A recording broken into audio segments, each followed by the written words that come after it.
Hello বন্ধুরা, good morning, শুভ সকাল। শুভ সকালে সবাইকে অনেক অনেক শুভেচ্ছা জানিয়ে আজকে সুন্দর একটি ব্লগ ভিডিও নিয়ে চলে আসলাম তোমাদের সঙ্গে গল্প করতে। সকালবেলা সমস্ত বাসি ঘরের কাজকর্ম করে ঘর বাড়িগুলো একটু গোছাচ্ছিলাম। তো চারিদিকে কেমন একটা অগোছালোর মতো হয়ে আছে, তো ভাবলাম যে এদিকে চারিদিকে জামা কাপড়গুলো গুছিয়ে নিই। তো সকালে ওরকম একটা খাওয়া দাওয়ার চাপ থাকে না, যেহেতু সকালবেলা সবাই চা মুড়ি খেয়েছে, এই জন্য রান্নাবান্না সেরকম একটা চাপ নেই। তো এই জামা কাপড়গুলো গোছাবো আর আমার ঘরের ভিতরেও একটু অগোছালো হয়েছে, সেগুলো গুছিয়ে রান্নাবান্নাগুলো করবো। আর তোমাদের দাদাভাই সকাল থেকে মাটি বোয়াচ্ছে, আমিও রান্নাবান্না করে ওইখানে যেয়ে ওর সঙ্গে হাত লাগাবো। তো চলো এদিকে জামা কাপড়গুলো গুছিয়ে নিই। এখানে একটা বাস লাগানো আছে, এই জায়গাটায় আমার শ্বশুর শাশুড়ি জামা কাপড় থাকে। তো এই জামা কাপড়গুলো মেলে মানে গুছিয়ে রাখছি। আর ঘরের ভিতরেও আলনা আছে, সেখানেও আমার শ্বশুর শাশুড়িরা রাখে জামা কাপড়।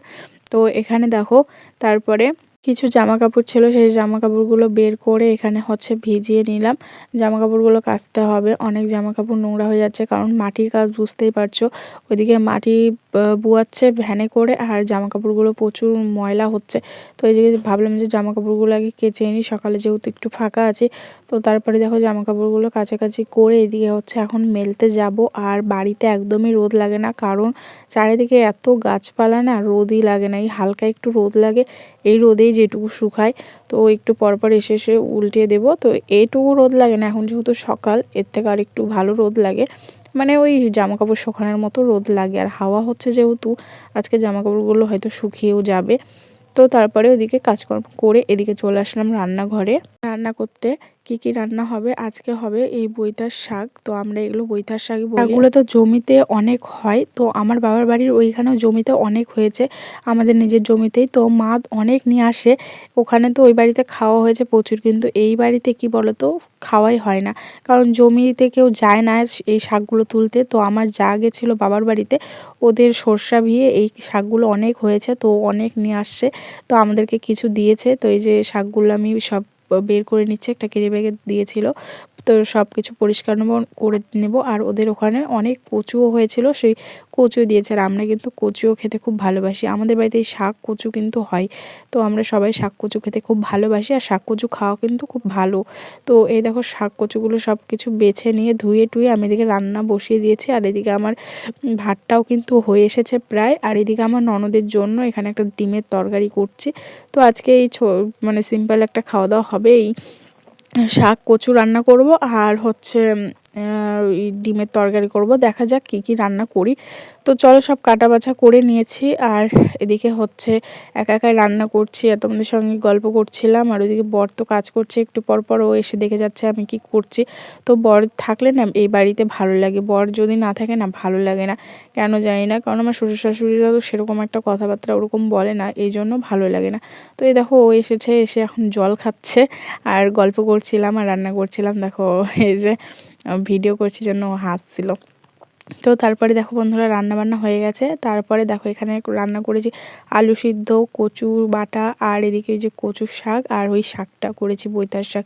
তো সবাই মিলে খাওয়া দাওয়া করছি, সবাইকে খাইয়ে দাইয়ে এদিকে ছেলেকে ডিম ভাজা দিয়ে ভাত খাইয়ে দিচ্ছি। আর ওইদিকে আমিও খেতে বসে পড়েছি, আমার প্রচুর খিদা পেয়ে গেছিলো। আর সবারই খাওয়া দাওয়া হয়ে গেছে, তোমাদের দাদাভাই এখনও খায়নি। তোমাদের দাদাভাইকে বললাম খেতে, ও বলছে তুমি আগে খেয়ে নাও, তারপরে আমি খাচ্ছি। ও ওদিকে মাটি বোয়াচ্ছে, বলছে তুমি খেয়ে দিয়ে এখানে আসো, তারপরে আমি খাবো। তারপরে দেখো আমি এদিকে চলে আসছি। আর এদিকে আমার বর খেতে গেছে, আর খাওয়া দাওয়া করে ও রাস্তার দিকে আসছে। আর আমি দেখো ওই যেখানে ভ্যান মানে রাখা ছিল, সেখান থেকে ভ্যানটা নিয়ে আসছি। তো দেখো আমার ছেলেও ভ্যানের মধ্যে বসেছে, আর আমি নিয়ে আসছিলাম। আর বর আবার ভিডিও করে দিচ্ছিল, এই প্রথম আমার বর ভিডিও করে দিচ্ছে আমার। তো এই দেখো সামনেই ভাসুরের বাড়ি, তো ভাসুরের ওখানে দাঁড়িয়েছে, আমার একটু লজ্জাও লাগছিল। তো দেখো ভ্যানটা আমি মাটির ওই জায়গায় নিয়ে যাচ্ছি। আমার সোনা বাবা দেখো কি সুন্দর করে ভ্যানে বসে আছে, তো বেশ ভালোই লাগছিল। তো এটাই আমার শ্বশুরবাড়ি, তোমরা তো সবাই দেখতে চাও, তো শ্বশুরবাড়ির ব্লগগুলো দিচ্ছি, তোমাদের কেমন লাগে না লাগে অবশ্যই কিন্তু বলবে তোমরা। খাওয়া দাওয়া করে স্নান টান করে আবার চলে আসলাম এই জায়গাটায়। তো দেখো এখন মাটি প্রায় নিতে নিতে শেষ, আর এইটুকু মাটি আছে, এইটুকু মাটি নিয়ে গেলেই হয়ে যাবে। তো চলো এইটুকু মাটি নিয়ে যাই। তো সারাদিনে ছোটো ছোটো ভিডিও তোমাদের সঙ্গে শেয়ার করছি, সেরকম একটা ভিডিও শেয়ার করতে পারছি না কাজের চাপে। তো এই যে এইটুকু আছে, তো চলো দুজন মিলে এইটুকু বোয়াই। তো ও সকাল থেকে এগুলো নিয়ে যাচ্ছিলো, আমি আজকে সেরকম লাগতে পারিনি ওর সাথে, তো এখন আসলাম, তো দুজন মিলে এগুলো নিয়ে যাবো। চলো পরে কথা হচ্ছে। 4 গাড়ি মাটি বোয়াতে প্রায় সন্ধ্যা লেগে যাচ্ছে, তাও হচ্ছে না। মানে এতটা মাটি না দুইজন মিলে আনতে ভীষণ কষ্ট হয়ে যাচ্ছিল। আর আমার তো বিশেষ করে, কারণ আমি এই কাজগুলো পারি না। তোমাদের দাদাভাই তবুও একটু পারে, তো ওই বেশি কাজগুলো করছিল। তবুও আমি তোমাদের দাদাভাইয়ের সঙ্গে সঙ্গে থেকে এই কাজগুলো একটু করে দিচ্ছিলাম। আর ওইদিকে আমার সোনা বাবা দেখো যে ওর একটা বাবার সাইকেলের টায়ার পেয়েছে, ওটা নিয়ে খেলছে। আর এখানে কয়েকটা কলা গাছ আছে, সেই কলা গাছগুলোতে এক গাড়ি মাটি দিয়ে দিচ্ছিল। তো ও আবার গাছ গোছালি অনেক পছন্দ করে, গাছপালা, তো খুব এগুলো যত্ন করতে পারে। তো এই সেই দেখো আবার ওই যে গাছ টাছ ঠিকঠাক করছে। তো ও যখন বাড়িতে থাকে না, চারিদিকে অনেক সবজি টবজি লাগায়।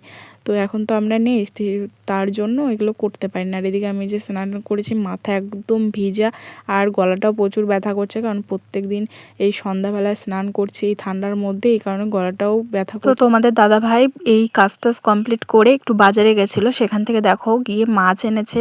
আর এদিকে হচ্ছে আমি ভাতটা তো বসিয়ে দিয়েছি। আর আজকে হচ্ছে এনেছে মাংস খাসির। তো আমার ননদ যেহেতু খাসির মাংস খাবে না, কারণ ওর ছোটো বাচ্চা আছে, 1 মাসও হয়নি এখনও, তো তার জন্য ওর জন্য মাছ এনেছে আর ওইদিকে খাসির মাংস এনেছে। তো সেগুলোই রান্না টান্না করছি। বাড়ির বউদের তো রান্নাবান্না করতেই হবে, তো যতই কাজ থাকুক তাই না, তো রান্নাবান্না করছি। তোমাদের দাদাভাই ওখানে বসে বসে মানে বসে আছেন, আমরা গল্প করছিলাম সবাই মিলে। শ্বশুর শাশুড়িও গল্প করছিল, অনেক দিন পর যেহেতু আমরা বাড়িতে এসেছি, সবাই মিলে একটু বসে গল্প করছিলাম, বেশ আনন্দ হচ্ছিল। আর এদিকে আমি গল্প করতে করতে রান্না করছিলাম। আর দেখো মাছটা লেগে গেছে, কারণ কয়রাটা ভালো মতো তাতেনি। আর এই কয়রাটা আমাদের অনেক দিনকার, তো তার জন্য কয়রাটার অবস্থা ওইরকম, কিছু কেউ মনে করো না। আর এদিকে এই যে অল্প একটু মাংস এনেছে, আর এদিকে আমার মাছ ভাজাগুলো হয়ে গেছে। তোমাদের দাদাভাই দেখো বাজারে গিয়ে এনেছে যে বাদাম মটকা। তো এই বাদাম মটকা খেতে কিন্তু খুবই ভালো লাগে। তোমাদের কার কার ভালো লাগে অবশ্যই কিন্তু কমেন্ট করে জানাবে। তো দেখো আমি এখানে বসে বসে খাচ্ছি, আর খুবই মানে ভালো লাগছিল খেতে। তো অনেক দিন পর আমি খেলাম এই বাদাম মটকা, তো অনেক দিন আগে খেয়েছিলাম আর আজকে খেলাম, সেরকম একটা খাওয়া হয় না। তোমাদের দাদাভাই আবার এনেছে, তো বসে বসে খাচ্ছি। আর ওইদিকে দেখো বাজার থেকে কত বাজার করে এনেছে। তো যাই হোক, চলো আজকে সারাদিন এই ছোট্ট একটা ব্লগ তোমাদের সঙ্গে শেয়ার করলাম। আশা করি তোমাদের ভালো লাগলো। অবশ্যই দেখা হচ্ছে নেক্সট ব্লগে, তখন ভালো থেকো।